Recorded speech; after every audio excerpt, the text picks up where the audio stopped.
Hey there, subscribe to my channel, and also press this bell icon so you never miss any new updates, cause whenever we upload new video you will get a notification on your phone. The test is in 4 parts, Part 1, Part 2, Part 3, and Part 4. Now look at Part 1.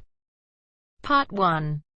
Where Usha Lee McFarling sends this report on how global warming is affecting the behavior of polar bears and creating problems for the town of Churchill, which depends on the bears for tourism. First, you have some time to look at questions 1 to 4.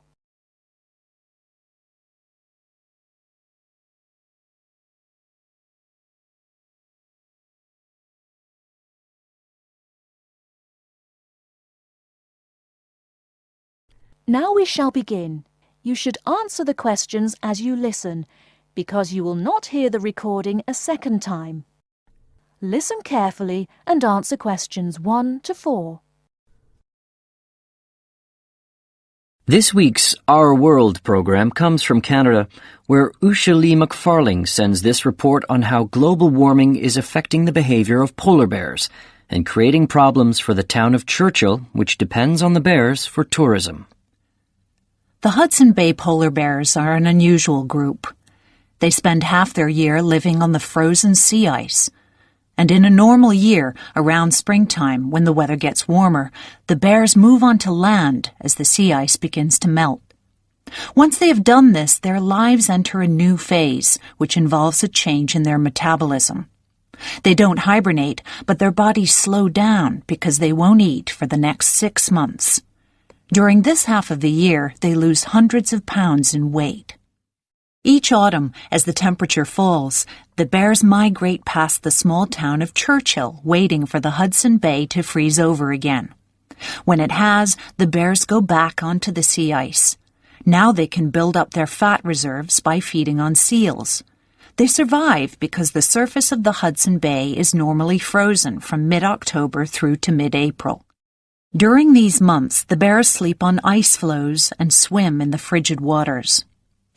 Normally, that means millions of dollars for the town of Churchill, which earns money by taking tourists into the tundra to see the bears as they pass by the town. However, recently the weather has been warmer and the bears' behavior has changed.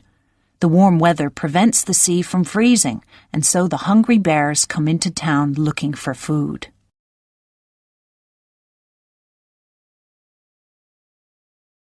Before you hear the rest of the conversation, you have some time to look at questions 5 to 10.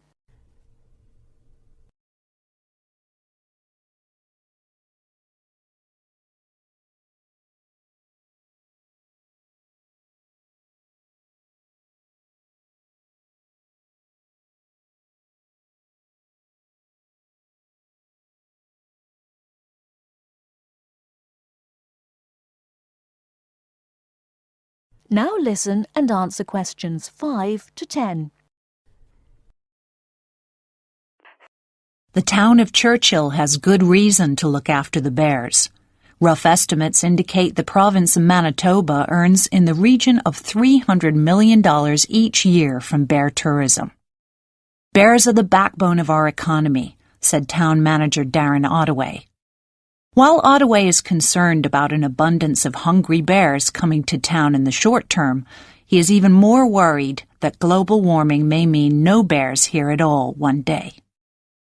For 3 weeks during bear season, Sleepy Churchill blooms as about 15,000 tourists stream through town, hoping to get close-up views of the animals from caravans of heated tundra buggies. Several chartered jets unload bear gazers at the Churchill airport each day. Hotels and restaurants closed during the bleak winter filled to capacity. Polar bears are not currently an endangered species. Their total population is estimated to be from 22,000 to 27,000. But the 1,200 Hudson Bay bears could face what scientists call a local extinction. They could produce fewer cubs and eventually die out.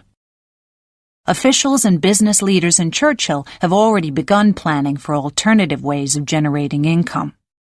OUDE is promoting whale watching and is delighted that Japanese tourists are willing to brave the bone-chilling cold of winter to view the northern lights. It's super news for us, OUDE said of the potential Japanese tourist boom. Warmer weather, OUDE said, could also extend the shipping season on Hudson Bay and attract more filmmakers. The science fiction classic Iceman was filmed nearby, as well as an upcoming film, The Snow Walker.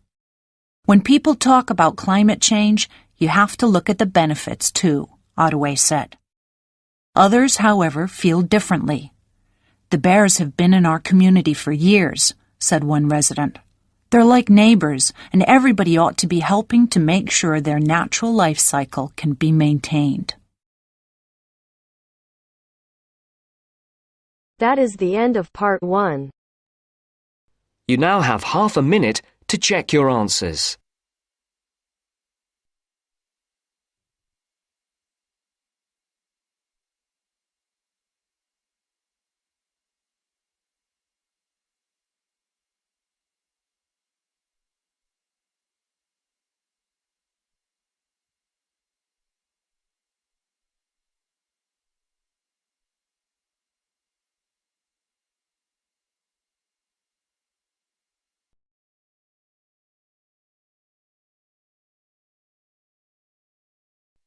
Now turns to part 2. Part 2. You will hear the education officer in a museum giving a talk to school students who are about to start a one-week work placement in the museum. First, you have some time to look at questions 11 to 15.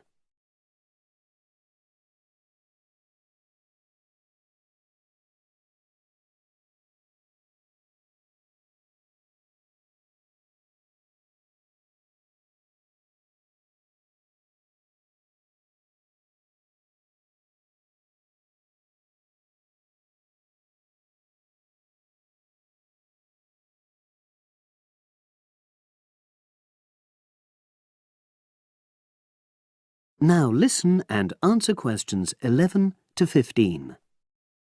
Good morning and welcome. We're really pleased that you're going to be joining us next week for your work placement. Now, each of you will already have met the member of museum staff assigned to supervise you. In this short talk today, I'll be giving you more general information which will be relevant to all 6 of you. Your normal working day is 9 to 5 p.m, but on Monday, because it's your first day, we'd like you to arrive at 9:15. Please note, though, that you'll finish at the usual time. A lot of you have been asking what you should wear for work. Well, you may have noticed that we're not exactly a formal institution, so you'd really be out of place if you wear smart attire like a suit. If you go out on a trip with us, then we'd like you to wear a museum cap. It has our logo on, and we feel it helps people recognise you. But on a day-to-day basis in the museum itself, we say put on your own casual clothing because you'll be doing lots of dusty, messy work. Now, we don't have an enormous number of rules, but work placement is an excellent preparation for the real world of work, and we expect you to be very punctual and reliable. If you're not well, or there's been a hold-up, then what we ask you to do is ring the museum receptionist. He will be in the museum well ahead of opening time, and he'll inform your own personal supervisor in the museum. If you're away for more than one day, we'll inform your school tutor. They'll obviously need to make a note of your absence and follow up if necessary. But most of all, we hope you really enjoy yourselves during the placement.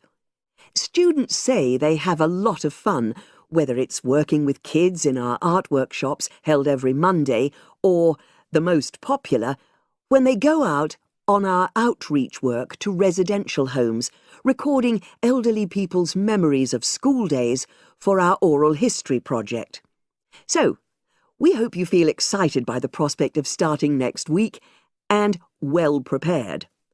Your personal supervisor will be there to help you with our health and safety requirements when you start next week, and your supervisors will also brief you about the background to the museum, summarising all the huge amount of information on our website.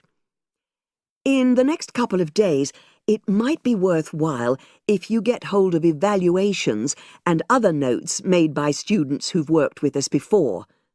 You can get a lot of pointers from them. Before you hear the rest of the conversation, you have some time to look at questions 16 to 20.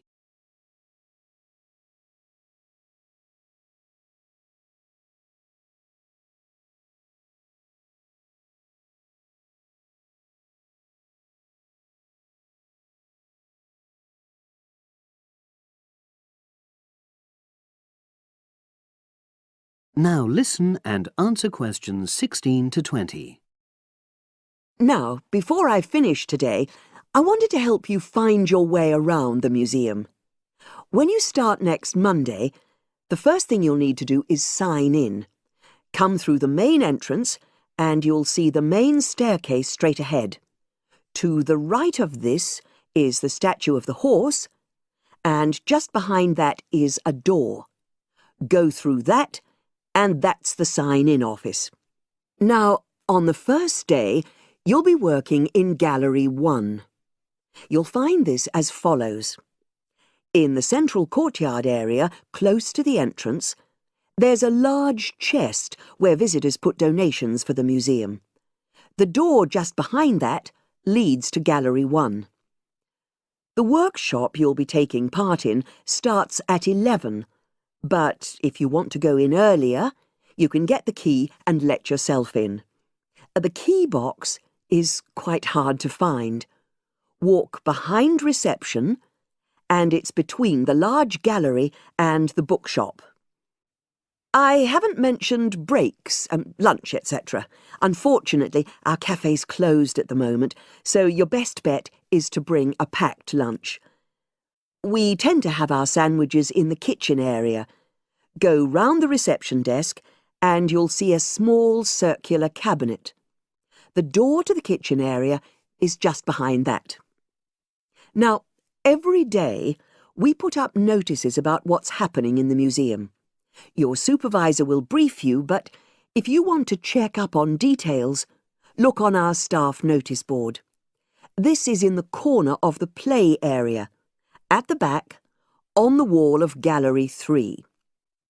If you have any questions, I'd be happy to help. That is the end of part 2. You now have half a minute to check your answers.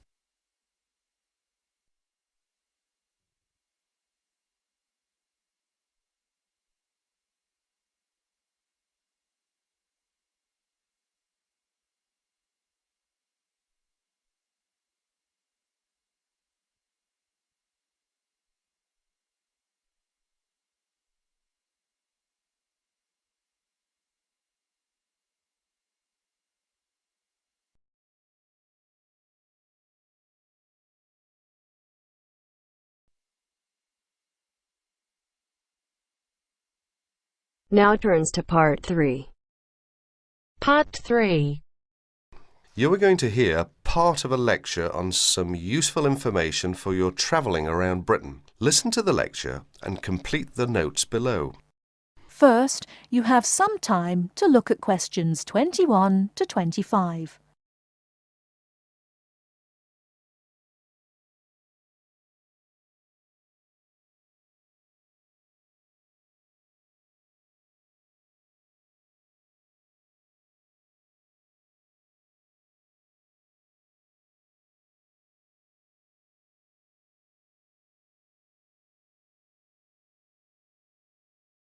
Now, listen carefully and answer questions 21 to 25. Good afternoon and welcome to the session on Britain. This afternoon, I would like to provide some useful information for you about travelling around Britain. Britain has over 700 tourist information centres. You will find them at major ports, airports, stations, historic landmarks and towns, and holiday centres. So just look out for this sign that says Tourist Information. The staff will be able to answer your holiday queries, as well as provide essential maps, guides and brochures. Tourist information centres at major ports and airports in London and addresses of British Tourist Authority European offices are all listed on the Tourist Information Centres. Now, let's talk about the telephone in Britain. You know, Britain is well supplied with public telephones. Street kiosks take lop coins. In city centres, mainline railway stations, airports and central London underground stations, payphones and card phones are in operation. For the latter, small plastic phone cards are used, and these come in 10, 20, 40, 100 and 200 units and can be bought at post offices, news kiosks, station bars and shops where the green and white card phone sign is displayed. Before you hear the rest of the talk, you have some time to look at questions 26 to 30.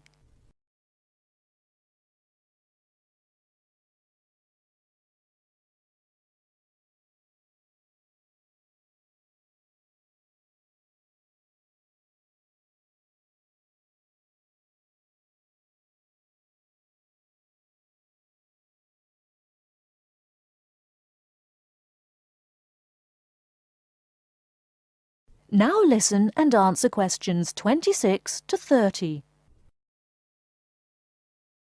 When using the different public telephone systems, make sure you read the dialling instructions carefully. Now let's see the banks in Britain. There are 24-hour banks at London's two main airports. One is Heathrow and the other is Gatwick. Otherwise, banks are normally open from 9:30 to 3:30, Monday to Friday. Barclays Bank and National Westminster Bank offer a Saturday morning service at some of their branches. National Gyrobanks has 42 bureaux de change located in post offices throughout the country in main tourist areas. Opening hours are 9 to 5:30 weekdays, 9 to 12:30 Saturday mornings. One exception to this is the Trafalgar Square office, whose opening hours are 8 to 8 weekdays and Saturdays, and 10 to 5 on Sundays. The Bureau de Change services are available to overseas visitors. Visitors can change their money there. You can also change money at Bureau de Change, large hotels, department stores and travel agents. Be sure to check in advance the rate of exchange and the commission charged, as these vary considerably. Wherever possible, you are advised to use the bank or Bureau de Change, which conforms to the BTA Code of Conduct. In most cases, this is indicated by display of the code. That is the end of part 3. You now have half a minute to check your answers.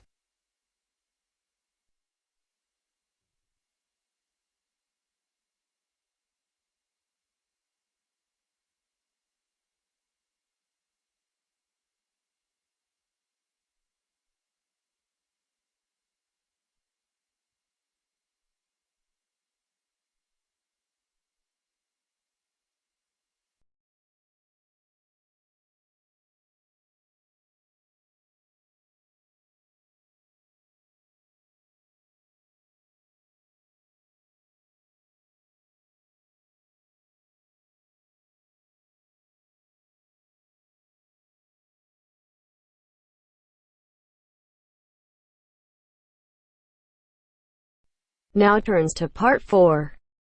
Part 4. We'll hear a speech by the Student Union Vice President for Finance.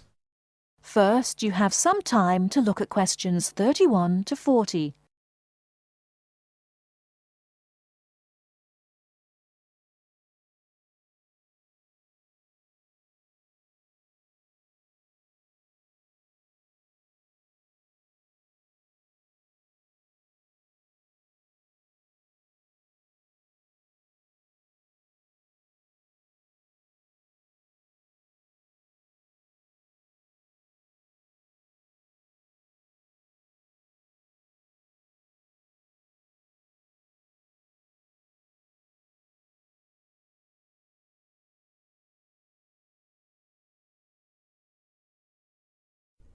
Now listen carefully and answer questions 31 to 40. Now you will hear the speech. Hello, as VP Finance, my job is to oversee the spending of our grant to ensure that all areas of student union activity run efficiently and smoothly, without any financial headaches. I have a thoroughly efficient finance team, Ursula, Ella and Henrik. We are all here to help you as best as we can. Remember that even though I administer the union's finances, it is ultimately you who has the final say in expenditure policy, either directly, through the democratic process of the general meetings, or by voicing your opinions through the Executive Finance Committee. I would like to take this opportunity to thank last year's VP Finance, Martin Curry, for his excellent work in improving the financial running of the union to what it is today. Finally, remember to enjoy yourself and to use the union facilities and services to the full. And if you're still not satisfied, come and let us know why.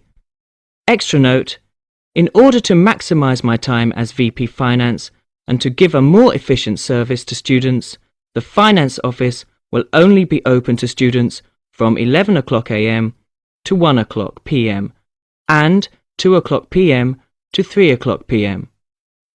The Cashier's Office will be open from 12 o'clock noon to 2 o'clock PM daily. That is the end of part 4. You now have half a minute to check your answers.